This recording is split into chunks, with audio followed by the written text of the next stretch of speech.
greeted by a seamlessly endless ascent of massively large stone stairs which led to Azure City, located on the planet Mare. It was a welcoming sight as Alicia stepped through the waygate, bringing a smile to Galactic Grand Master Aliesha's face. Despite the obvious, Azure City was one of many gathering places for the Galactic Grand Master's Council. It's also one of the oldest cities on the planet Mare, an ancient relic that manages to survive the Great War, the most downtrodden and inhuman period in the history of the Mare Galaxy.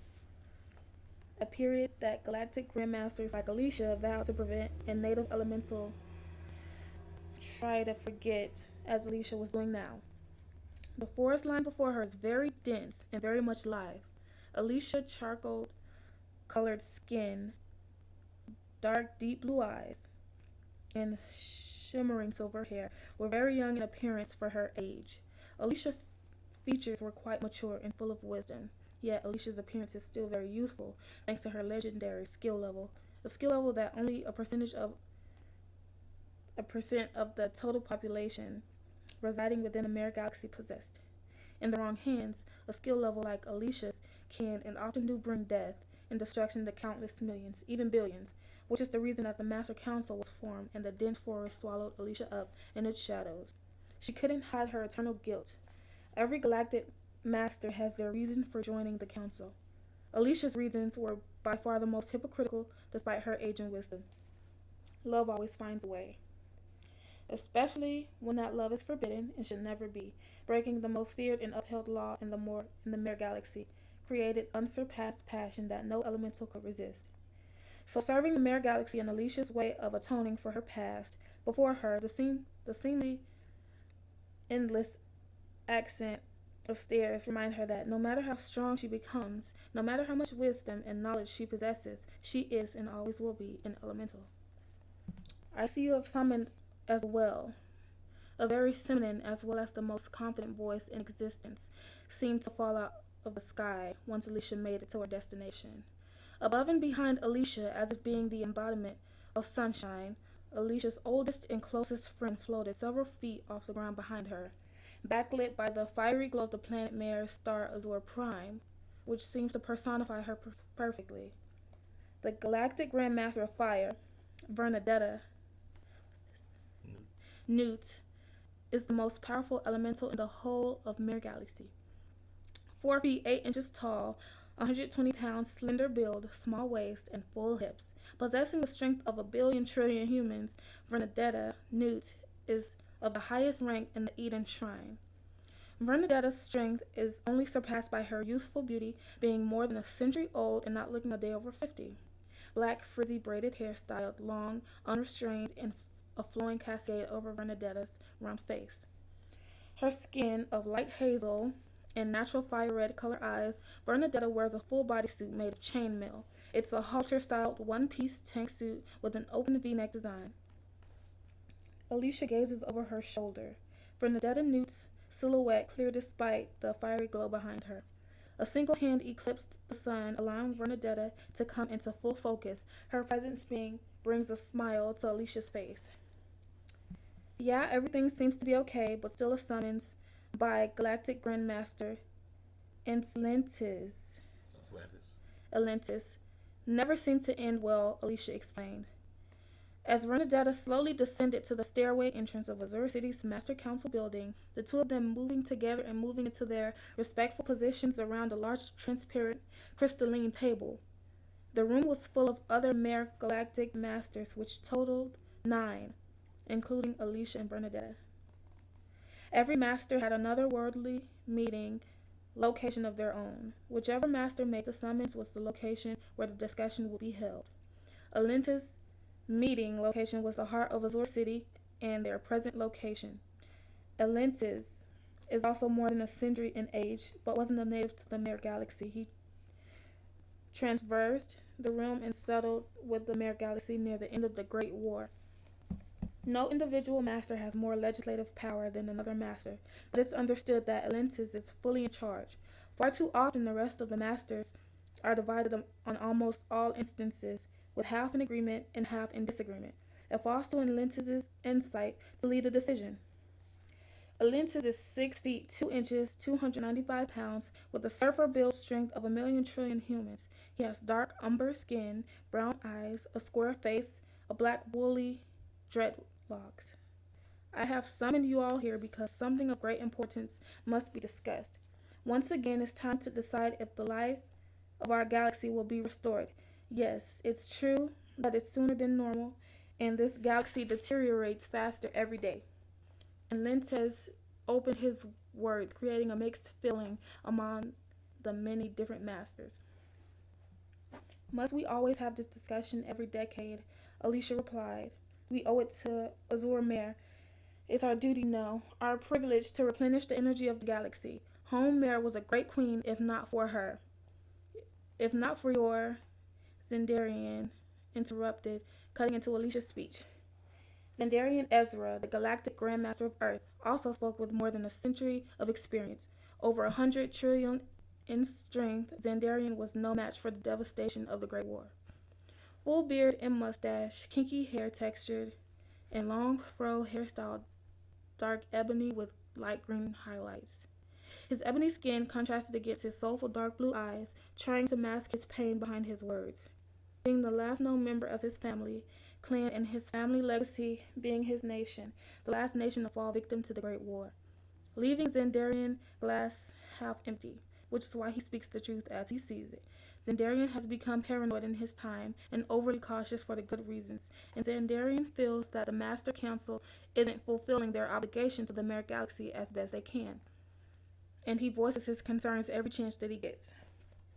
Your husband's army, our homeworld, would burn to this day.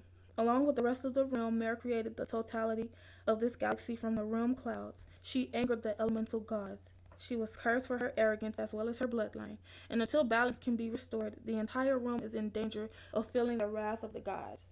We could all sleep much better if the Mare Galaxy just destroyed itself. It's what the gods want. Despite my wisdom, I must side with Aliesha, Bernadetta defended, speaking as opposed to yelling, which was common for her. Aliesha's wisdom should be heard. It's not always absolute, but it can be very enlightening. We mustn't forget that our replacements might be here in this galaxy, perhaps even upon this very world. This council isn't immortal and our galaxy needs guardians. That's the thing that worries me the most. Nico's words caught the attention of all the other masters. Nico's the Galactic Grand Master of Light. His strength is 1,000,000,000,000. The Master of Light is also over a century old, 5 feet 4 inches, 170 pounds, in average build, square facial features, brown skin, black eyes, and naturally nappy hair, which he keeps well groomed, shaved, and cut. Nico's words came as a bit of a surprise, due in part to his loyalty being sold with his doing the right thing. Nico says what he means and means what he says. He has a sharp tongue and has a very stubborn attitude, and most often is never quick to voice his opinion. Zendarian is right. I too believe that the Mare family is cursed. I was there as a child in the battle. I watched warships instantly vaporized by the goddess Azure Mare. Azure became a threat to the whole of existence, and the legends speak of her return, Nico explained. He speaks the truth, came the agreeing words of Wadir. Wadir Pizzo is the galactic... Water. A water Pizzo is the galactic Grand Master of Electricity. He possesses the strength of 1,000,000,000,000,000. He is the second strongest elemental in the Mare Galaxy. He is stronger than 1,000,000,000,000,000 human beings, that more than 24-0 in strength, unlike the other master who are also more than a century in age.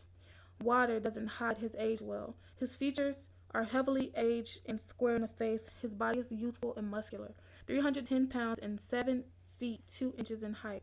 Frizzy, fro, snow white hair, which was at one time dark brown. Full long beard and mustache, also bleached by age as well. White eyes and charcoal black skin distinguish Water, who is also about order and trying to maintain it. Water loves to be right, believing that the Mare Galaxy is destined to destroy itself and desires to be around to say, I told you so. His position and duty as a master seem to be hypocritical to his true nature. His legendary strength only surpasses by Bernadetta. It's believed that Water is only the counsel to challenge Enlitis, who is unofficially his adversary, but not truly his enemy. My homeworld was vaporized. All of my strength was for. We should let the planet destroy itself, Those who perish will die for the greater good. Unacceptable. Lamaquetta slammed both of her fists down on the crystalline table to enforce her position on the matter. Lamaquetta is the Grand Master of Gravity. Her oval face, beautiful feature, flashed with disagreement. Her strength over 100 trillion. Youthful apprehend at age 49. Lamaquetta was still highly seductive, standing 4 feet, 90 pounds, with a small build, full hips, and a full chest, which accounted for most of her body weight, giving her an hourglass body, the likeness of a Nubian queen, which was eye candy for male eyes, frizzy, green-colored, long braided hairstyle, dark green, almost jade-colored eyes, and ebony-colored skin, making Lamaquetta extremely attractive. Lamaquetta is the impartial master. She never takes sides and remains as neutral as she possibly can, except in the matter of humanity, for she is pro-humanitarian overall. Lamaquetta is caring and deeply devoted to her spiritual teachings, unknown to the Master Council. Lamaquetta is of the highest known ranking in the Eden clan shrine. Her reputation is well known across her home planet, and her mother and father are both legendary members of the Eden Shrine. As Galactic Council member, we have a duty to protect all life in this realm, but our primary priority is of the safety and well-being of the elemental living within the Mare Galaxy, natural or artificial. The Mare Galaxy and the planets within it exist. In the realm, and as guardians, we are obligated to this responsibility, no matter the cost. Very well said, but doesn't that same protection include sacrifice for the greater good?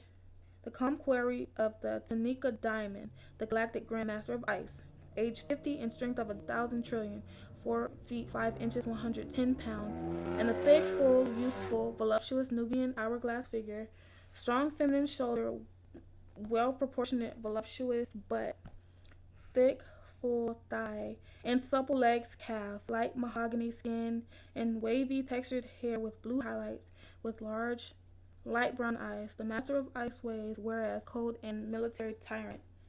However, she's not a tyrant. Her belief is that only through force can one maintain peace, which is how she maintains the strongest stellar navy in the Mare Galaxy. She's quick to judge and even quicker to change sides. Tanika Diamond believes that some people have to be made to do the right thing. I mean, there could still be an evil residing within the Mare Galaxy, an evil that is beyond our control. How many will die if a war rages across the realm? The gods won't help us. We are on our own. Master Atlantis, should we not do the right thing by destroying the Mare Galaxy and all of its planets, or step back and let the galaxy destroy itself to protect the realm? Tanika Diamond finished her comment as cold as her birth element. My decision is my own. Before I speak, there is one other member of this council that needs to speak before I make my peace. Well, I'm still not too clear on what's going on. I did not review all of the past literature. And Kira replied, becoming the present center of attention, the Galactic Grand Master of Sound, Kira Jamal, age 38, she is the youngest and sexiest of all the elemental master females. Kira adult features are full and attractive. Her face is heart-shaped and full of compassion and childlike innocence. Her strength is 1 trillion. Kira is 4 feet 8 inches, 108 pounds, petite built, but her fit body boasts long, strong muscle curves, small, full chest, and long, seductive legs, with a full, voluptuous butt perfectly proportionate for Kira's natural frame. Fair yellow skin, full, thick lips, broad, round nose, almond-shaped wide eyes, and a square forehead defined the superficial features of Kira. Kira is very devoted and has a childlike view of the big picture despite her age. Full of joy and very playful, Kira is most often found with a smile. Her youth has protected her from the horrors of the other master life experiences, and Kira believes strongly in doing what can be done. Anything that can be done should be done, a very strange philosophy which she keeps gray. I know about the apocalyptic and the legendary goddess Azure Mare, and how she became consumed by evil. But the past is the past. Let us never forget those that came before us. But as council members of the present, I love this world. This galaxy is my home. I was born a native to the Mare Galaxy, no matter how artificial some of the members might think the planets are. They exist, and there are lives on all of them that are very much aware that they exist. As an elemental, we always think of ourselves time and time again. I hear this council, as well as other guardians, say we must protect life. We always think of our ascendant selves to include other sentient, sapient life. Not one member probably considers a single blade of grass of the birds that migrate from worlds to worlds through the waygate system of the Mare Galaxy.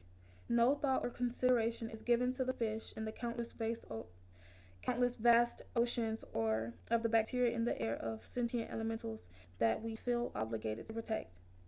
Are these precognition and non-sentient lives not under our protection? Trillions of elemental lives live on this planet alone, and as this is just one small world among countless billions of worlds within the Mare Galaxy, but the number of lives is infinite when you begin to go as far as bacteria, and I've only scratched the surface. And Kira's voice was like music, her speech so passionate, resonated through the chamber like an opera. Truly remarkable the wisdom of the youth, Bernadetta exclaimed, taken aback by Kira's words. Her lungs filled with breath and inflated her chest while clapping and holding her hands together in joy, as if overly excited to the point of confusion. She glanced around the room, moved by the wise words of one so young. Bernadetta loved wisdom and was bad at holding her passion, and Lentis nodded his head in acceptance and began to gesture his agreement. Then it is settled. We will restore the Mare Galaxy life energy when we spar our homes, but we must stay diligent and hope that the myth of the goddess Mare returns stays only a myth. Now let us get to the real problem.